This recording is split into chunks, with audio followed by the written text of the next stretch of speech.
Hey Anna, welcome. I am so excited for you to be here. And I'm really looking forward to the conversation. Welcome, welcome. Thank you. Thank you so much for having me. I'm grateful to be here too. Looking Yeah. forward. So you want to tell us just a little bit about who is Anna Marshall? Okay. So Anna Marshall Powers. Marshall is my maiden name, and I'm a lot of things. I would say really I'm a healer, and that comes in the form of a naturopath. And if you're not familiar, a naturopath is someone who uses herbs and homeopathy and supplementation to help create wellness for our patients. And I've been in this field for half of my life. I started in 1997, and different versions, but it's the thing that I do for a living, and it's the thing I love to learn about, and I love to see the transformation and the people I'm privileged to work with. I think that kind of gives an idea of who I am in a short sentence. So is there anything in particular that kind of led you down this path? What made you kind of choose to become a naturopath, to go into the health healing space? So that is a great question, and thank you for asking. I actually was a very sickly child, and from had rheumatic fever when I was 4. I had a big reaction to a medical intervention when I was 8 and was paralyzed and had to learn how to walk again, and really just suffered from chronic headaches and digestive issues my entire life. And I met a naturopath in my middle 20s, like around 24, 25, and she helped me so much. She just turned my health around. And I was blown away by that. And I told everybody who would listen. And actually, I had a lot of people asking me, like, wow, you look fabulous, just commenting of how much better I seemed to feel. And they asked me what I was doing. And so I shared her information. And then I think her brother-in-law started a natural health company, and she was raving about me. So he called me and offered me a job when I'd only met him like twice. And so I literally picked up from where I was living in Savannah, Georgia, and moved up to Atlanta to help launch this company. And that was my introduction into the field, not only my own personal story, but then I got to see a lot of different sides of it. That's so interesting. It is always fascinating to me to hear people, their origin story, Mhm. and to hear the story when it's something that is so when someone chooses a career that is so personal Yes. and almost, I mean, and people use this term a lot, but in some cases it really is almost like a calling. Yes, I definitely feel called to it. And when I was working for the company, I wasn't working as a provider. And I would talk to my clients were providers, and they would all say, you should become a practitioner.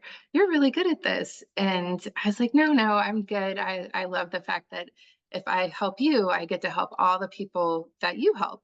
So I felt like I was serving a lot of people that way. But I realized that there's limitations. In 2008, I left the company where I had started and was called to work with patients. And I wasn't aware of what was going on in the world. I didn't realize the economy wasn't going well.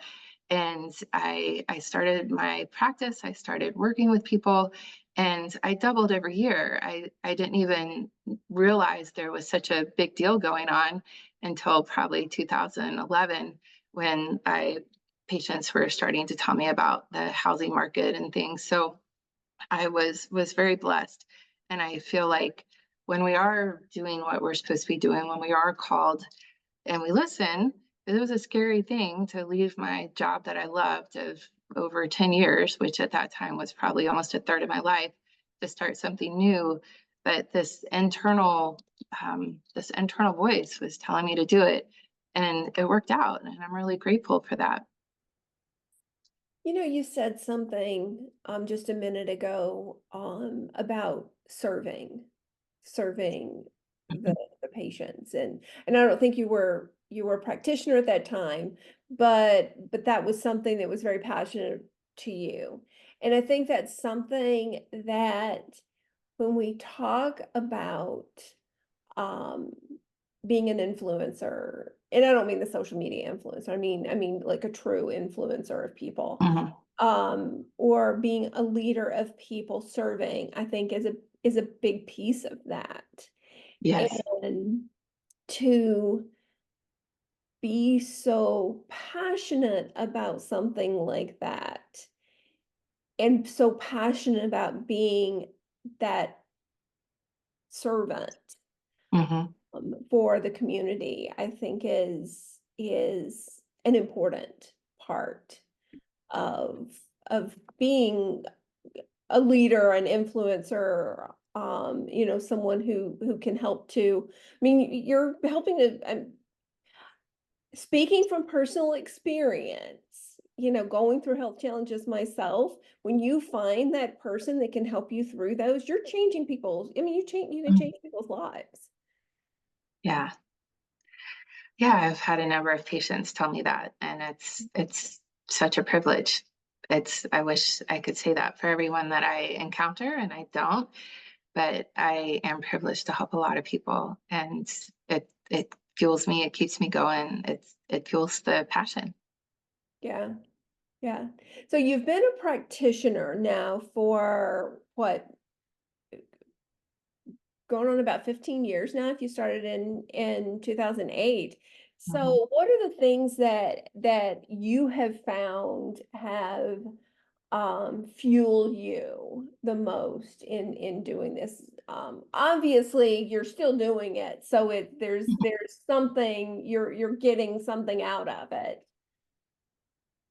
Yeah, I am getting something out of it. I think what fuels me are the patients, and They they're what drive the direction that I go, meaning for whatever reason, life has a sense of humor. I'm not sure, but if one person comes, multiple people come with the same thing. And so I find I'm have to learn and dive deeper into certain areas than others. Also, my own personal journey. There's an archetype called the wounded healer, and I would say in the past I've been that, and I'd like to think I'm coming out on the other side of it. And what that means is we've walked our own health journey. And I mentioned earlier some of my earlier childhood things that occurred, but even as an adult, I lived in a home with mold in the early two, like I guess 2010 to 2013. And mold is it's in every home, just about. It really depends on a number of factors, how much of it, and how long it's been there. And then about 25% of the population is sensitive to mold. They have a genetic mutation that makes it harder to break it down. And my health really suffered when I lived in that home, and I had a lot of inflammation, and the chronic headaches came back, and a number of things that had been gone for almost a decade.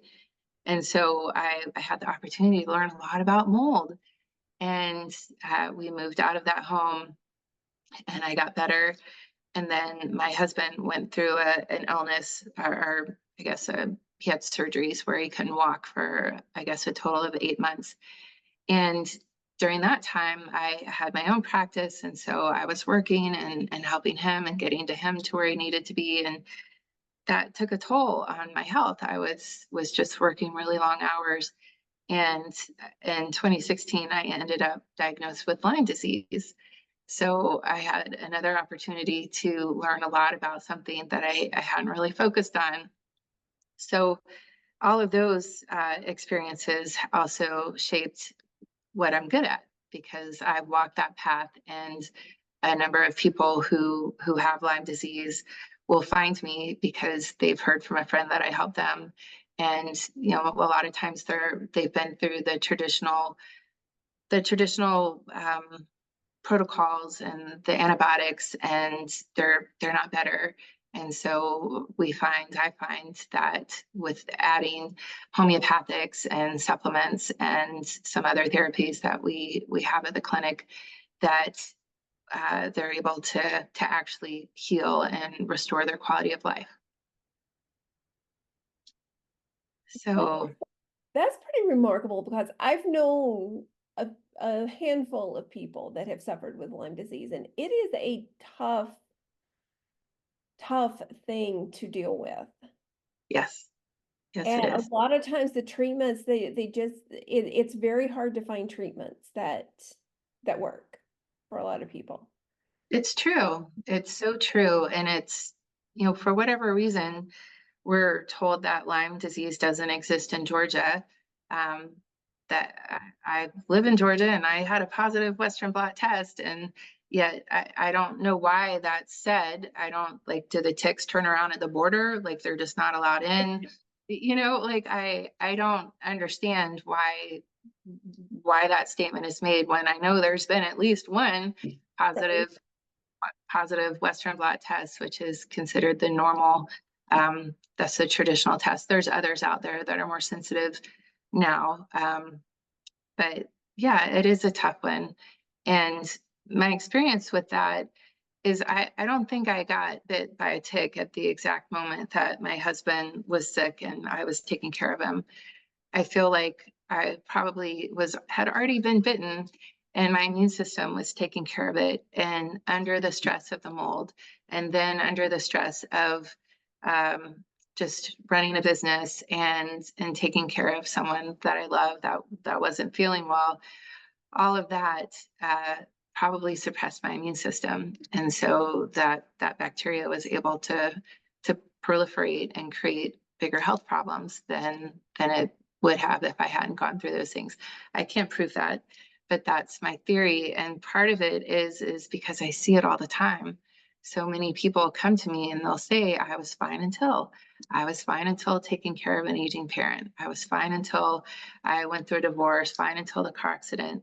And I was just like, wow, those first few times I heard it, I thought, well, that's just crazy that they got bit by a tick at the exact moment that life was going crazy for them. So there are some things to support that theory, and hopefully one day I'll be able to do more research to tease it out a bit more.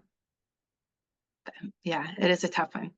Stress is a powerful thing, and I don't know that we fully realize, or many of us fully realize, what stress what a toll it truly takes on us. I totally agree. Stress increases cortisol and other stress hormones, epinephrine, norepinephrine, and those can suppress the immune system as well. It's amazing, like what I think a lot of the diseases that we could trace back to at least one of the origins being stress, and Right. how our body responds to stress. Part of stress is our response to it. You can have the same situation, two different people. One person is creating a bunch of cortisol in that situation, and the other person isn't. So there's a bit of subjectivity to it as well. And one of the things that I've learned is that um, people who have experienced trauma, have a history of trauma, early childhood trauma, they tend to respond to stress differently, and Right. have less skills to manage stress than those who haven't. And there's an author, Bessel van der Kolk, who wrote a book called The Body Keeps Score that talks a bit about that as well. So there's a lot to it, for Yeah. sure. A lot to what causes illness. There's a lot to what keeps us well. as well. And I would say learning how to manage stress and see stress and respond to stress are critical skills to have to maintain wellness. Yeah. I know from a very personal experience, I was in a job that was causing me a lot of stress. And it was almost the moment that I wasn't sleeping, I was having all of these illness symptoms, and almost the moment that I left the job, it I Wow. slept like 8 hours that night. Mm, I mean, it just it's so interesting how quickly you can start to mhm. see changes if you can start to address those stressors. Yes. Yeah. Yep. So I'm interested. So trying to think of the best way to word this question. How do you find information? And that's not the best way to word it. So like when you're learning, what are you finding the best ways to learn, whether it's new techniques or new skills or new just anything new? How do you find ways to learn, take in more information, learn new things? Do you read books? Do you listen to podcasts? Or do you have any like you already mentioned one book. Do you have any great books or anything that you recommend to people? Yeah. So yes, to all of them. I listen to podcasts, I read books. I look for people who have done what I'm trying to do if they exist. And if not, then I have the privilege of seeing enough people to see patterns and to work things out myself sometimes.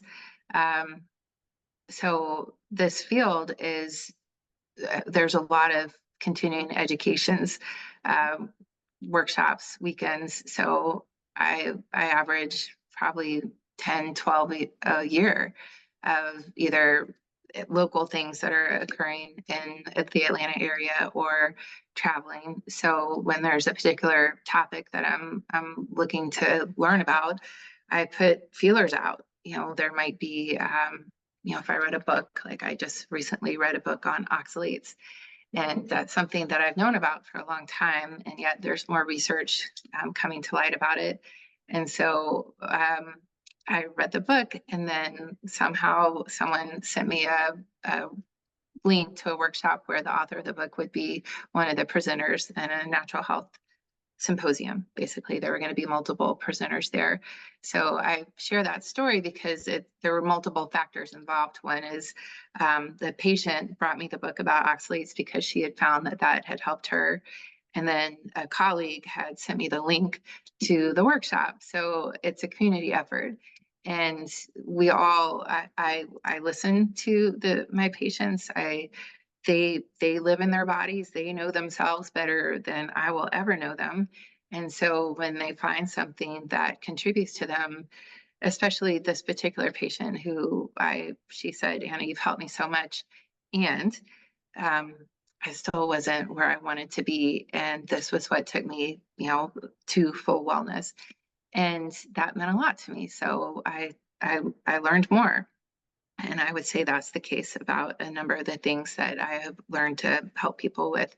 I work a lot with highly sensitive individuals, and these people would be described as when, if they take a supplement, they might have an extreme reaction that most people wouldn't have a reaction to. And I I learned to work with them because my I guess when I first started practicing, I had a few patients like that, and they would tell me these stories. I'm like, well, that just makes no sense. Like, nowhere in the literature does it talk about that being a possibility. And then I ended up kind of going through a phase of like where I was one of them. I was like, oh, okay, they're right. Like a quarter of a dose, and I feel like I'm awful. I have to take the day off work. And it's just one of those things that there's not a lot about. I even had a patient whose medical doctor was trying to get her to take a supplement, but every time she took the supplement, she would she would feel awful. And actually, I think, so I'm thinking about her, remembering the details about her case, but she actually would go into anaphylaxis. She for that's what she was being treated for. And and her the supplement that her doctor wanted to take would help her with that, but she couldn't even tolerate that. So I suggested opening up the capsule, licking her finger, dipping her finger in the capsule, and then licking it again. So just getting a micro dose of it. And she did that. And her doctor thought it was the stupidest thing until it worked. And she was able to gradually work her way up to getting to the full dose and to be able to stop having those anaphylactic reactions. So I shared that. We were talking about sometimes going off on tangents. That was a tangent, but I share it because it's partly out of necessity of who shows up in front of me, of what I learn, and then where the information comes from is from all kinds of resources, whether it's from a colleague, I just happened to see them at a symposium that I went to for something else, or a book that was given to me by a patient, family, relative, coworker, you name it. So it's kind of a long answer, but No, that's awesome. That's awesome. I think there's so many different ways that we can take in new information and we can learn. I love the fact that there's so many podcasts out there. I love the fact that there's so much information. And of course you have to kind of filter through all the information that's online. But if you're willing to kind of go through it, you can find really good information out there. There's experts. There's so much really good information out there for us to find so that we can learn new things to help ourselves, to help our clients, to help our patients, whoever it is that we're trying to serve. absolutely. Yeah. Yeah, I love it. So, yeah, if you were talking to a younger you, so like you were having a conversation with a 25-year-old you, what advice would you give yourself? What have you learned throughout the years that you would go back and tell yourself, now this is something you really need to make sure that you do throughout your life? I mean, what advice would you give the 25-year-old you? Oh, that's a juicy question. Thank you. The first thing that came to mind was to not give my power away. Oh, I Just, love that. hmm there have been so many times where I I just gave my power away, whether it was because I thought someone knew better about my life. There's times where other people know better, but I would say that that's the biggest one. A corollary to that would be to own my power, meaning I don't know if I mentioned it, but I do have a history of trauma, childhood trauma, and I feel like I've spent my entire adult life trying to put myself back together again. And the beauty in that is that it gives me an extraordinary amount of compassion for the people that's in front of me. And at the same time, oh, I wish I hadn't spent so much energy trying to fix myself. Meaning, as it turns out, I was fine the way I was. Like, meaning, yes, there's healing and that's a beautiful thing, but I felt broken, I guess is the best way to say it. And while there was healing that needed to occur because of those traumas, I didn't have to give my power away because of it. I wasn't less than because of it. And it's taken me a long time to realize that um, I don't have to be fixed anymore. And I'm good enough. It sounds like a skit. I'm good enough. I'm smart enough. And gosh darn it, people like me. And and if I could convey that to my 25-year-old self so she wouldn't work so hard to try to feel those things when she already was those things. So I guess kind of answer the question. That is a powerful message. And I feel that so strongly when you say that. I can relate to that so much. I think as women, sometimes we get caught in that trap sometimes, and not to generalize, but I do think I talk to a lot of women that would probably relate very strongly to that as well. Yeah, thank you.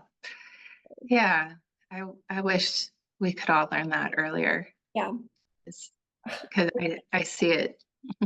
What? Yes.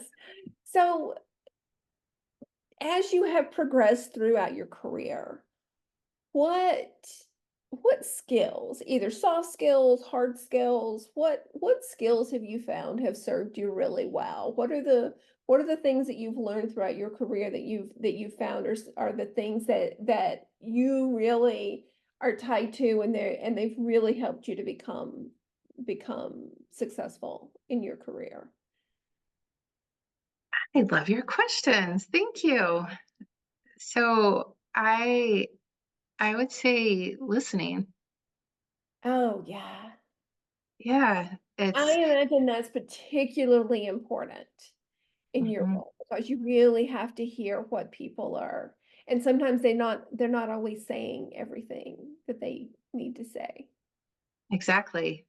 Um, They, they say things and then you can feel behind that there's more.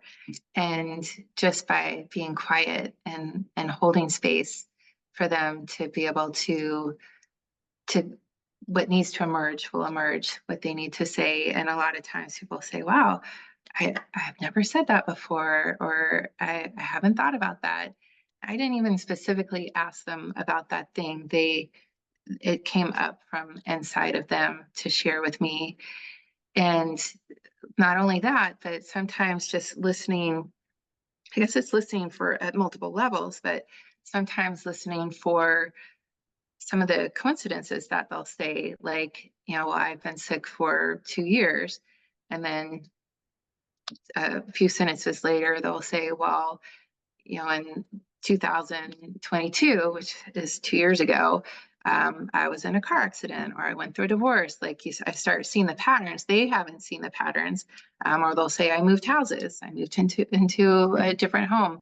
And so by listening and letting them speak, and sometimes it's not in succinct linear sentences. Sometimes it feels like they're all over the place. Not too dissimilar from me talking today.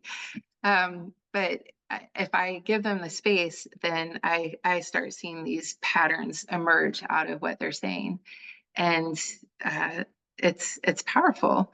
Like I had a patient who has had episodes of vomiting, and she's been to the doctor. They can't figure it out, and I saw her a year earlier and she had an episode, and then I'd seen her a few times, and then she came back and she had had another episode. And I was like, what did you eat for dinner? And she told me it was like chicken piccata and green beans. And I was like, that's what you ate last December. And she's like, no way. I'm like, I don't know. Let's look through the notes. And for some reason, I could remember what she ate. I can't remember what I ate yesterday, but I remembered what she had eaten a year earlier, and we had figured out it was an ingredient in the meal that she was allergic to that was causing the vomiting. So that was a depth of listening that I didn't even know I could do. But I feel like that would be if people were to talk about me as a provider and what they like, they would say my skills for listening. Um, some of the other skills, I guess, are the fact that I do continue to learn, and and I have developed a network of other providers that that I can call and ask questions or refer to. And I've learned later in life that that's a skill. Not everyone has that. So a lot of people will call me, well, who do you know for this? And who do you know for that? And I was like, well, how come they don't know them? And I'm happy to share it, but it just occurred to me. I was like, wow, well, that's a skill. So going out and going to events, even when I don't feel like it, I work a lot, and the work that I do it's mentally and emotionally a lot, and yet I still show up at the networking events and to the nightly, sometimes like different vendors. That's another source of education I forgot to mention, but sometimes vendors, labs, or nutraceutical companies will have events, and I'll meet providers there, and they'll be the perfect person to refer my patient onto. So I feel like that's another skill that not everyone has. And I guess those are some of the big ones, and patterns. Just looking for the patterns, looking for the things that stand out or unite, that kind of can help explain what's going on. And then uh, lastly, as a provider, just l- trusting that the patient knows their body, and respecting when they say something, that I'm not, just because I might have a notion about a particular um, supplement or a particular course of action. If they don't feel like that's the right thing for them, I'm going to honor that and find another way to support them. And having multiple tools in my toolbox makes that possible as well. I love that. Okay, I'm gonna share something with you about you. So I I am an introvert. And I've always kind of I struggle going to events, especially when I know there's gonna be a lot of people I don't know there. And I've always been just like, okay, that's just me being an introvert. So you and I were together at an event a couple of weekends ago, and you made the comment when I was sharing with you, what I was experiencing, that I was actually having a physical reaction to being around all the people. And you said, I've got something that can help you and can help you with your anxiety. I had never thought about it as anxiety before. Oh, And I just always thought it's just me being an introvert, or me just like, and I would joke and say, I just don't like people, or I just don't like being around people. And, but it never occurred to me that I was actually physically having anxiety. And I think that's such a great example of you were listening to something else I wasn't saying. And I just wanted to share that with you. And now that you've helped me kind of realize that maybe that's what it is, I think about it very differently. wow, Mhm. wonderful. And I'm happy to hear that. And it's funny how I that's how it went into my brain. Right. uh, for speaking, like the all the things that you were describing. So I'm glad that was helpful to you. But that's one of the things I think you were talking about. You had all of these experiences with all of these other people. You've gathered all of this data, and it wasn't just you weren't just guessing. It was No, based on your experience and based on yes, all the data that you've gathered throughout the years. yes. One of the things that I do is neurofeedback and brain maps. And so a brain map is a QEG. It looks at the brainwave activity, and there are certain patterns that relate to anxiety. So when I'm going over a brain map, and it shows anxiety, I will ask people, how does this show up for you? And so I get to hear all the different ways that anxiety shows up for people. And I've done maybe 800 or 900 maps at this point. And so oh, probably actually more than that. That's 800 or 900 people. So I've had heard a lot of how people experience anxiety. Yeah, Yeah. yeah. Yeah. Thank you so much for your time. I have two more questions for you before we wrap up, though. One is if someone hears this and they think, oh my gosh, what she does sounds so fascinating. I want to look into that or pursue something like that. What would you recommend if someone wants to wants to pursue becoming a naturopath or wants to get into this type of field? What would be a great, first step for someone who wants to look at this path? So I actually have a lot of people ask me that question. Mhm. Patients ask me, I've had people call, people's kids call, and I would say go be with a naturopath or an acupuncturist or an integrative medical doctor. Ask if you can shadow them for a day so that you get a sense of, yeah, see if you can see yourself in that role. And there's lots of different avenues to study. There's naturopathic schools. There's two types of naturopaths, a traditional naturopath, which I am, and I did my curriculum online. And then there's naturopathic medical doctors who have 4-year programs, and they learn more. It's more of a hybrid with medical and naturopathy. So they give medications, prescribed medications and injections where traditional naturopaths do not. So if you're looking at that, you'd want to spend time with both of them to see, what is it that you want to do. Not every state has licenses for naturopaths, so you want to look at what state you live in to what licensure is needed. In Georgia, we're allowed to practice. We need to practice under a provider, such as an acupuncturist, a chiropractor, or a medical doctor, which I do. And I believe Georgia, if you're in the Atlanta area, excuse me, my nose is itchy. Um, if you're in the Atlanta area, there is an acupuncture school and there's I think, an osteopathic school as well. So there's all types of avenues to learn, and it depends on what you want to do with it. But if you want to set up shop and practice, you definitely want to know what your state allows and doesn't allow. I can definitely foresee someone hearing this and thinking, "Oh my gosh, I'm having these issues. I need to talk to Anna." How would someone what is the best way for someone to reach out to you, connect with you?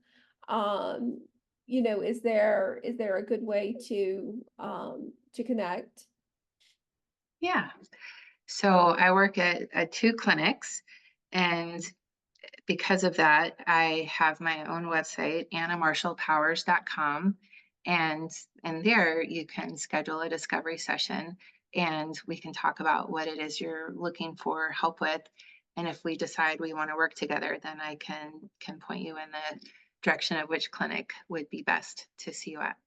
Okay, awesome. So all that information we'll put in the show notes. So, Mhm. anyone listening, you'll have that information available if you just, if you check out the show notes. So thank you so much, Anna. I this has been a fascinating conversation. I really appreciate it. I learned a lot myself. And I think the audience will get a lot out of it. So I appreciate your time. Thank you. I appreciate your time too. And I I just wanted to say, when you were saying that you felt like an introvert and that you didn't like people, just as a joke, but your presence and the interview and your presence when you are with people is really extraordinary. And you create space for people to be authentic. And I don't get the sense that you don't like people. I get the sense that you love them immensely. Um, so Well, thank just you. I appreciate that. I say it jokingly. I know. I don't hate people. I do really enjoy and I love listening to people's stories. So, I mean, Yes. that's one of the things that brings me a lot of joy, and that's one of the things I love about this conversation. Yes, for sure. You're very good at it. I really, really appreciate the opportunity. Thank you. Thank you. Thank you. All right. Well, thank you so much, and thank you, audience, for listening. And until next time, this has been Leadership Portraits. Thank you.